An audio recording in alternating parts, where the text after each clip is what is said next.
Darsi is a visionary.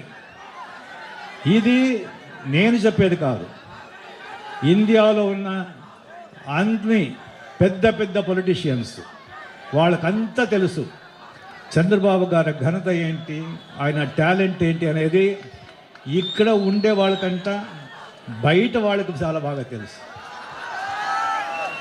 ఆయన visionary ఇదే example.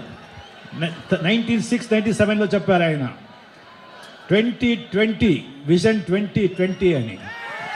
IT ఎలా ఫ్యూచర్ ఉంది, ఎలాగవుతుంది, డిజిటల్ వరల్డ్ అప్పుడు ఎవరు ఊహించలేదు, దాని గురించి ఎవరు మాట్లాడలేదు. ఆయన అదే మాట్లాడే మాత్రం కాదు, అదే హైదరాబాద్ని ఐటీ సిటీ, హైటెక్ సిటీగా మార్చి ఈవెన్ బిల్ గేట్స్ లాంటి వాళ్ళు, బిజినెస్ టైకూన్స్ వాళ్ళంతా వచ్చి అప్రిషియేట్ చేసి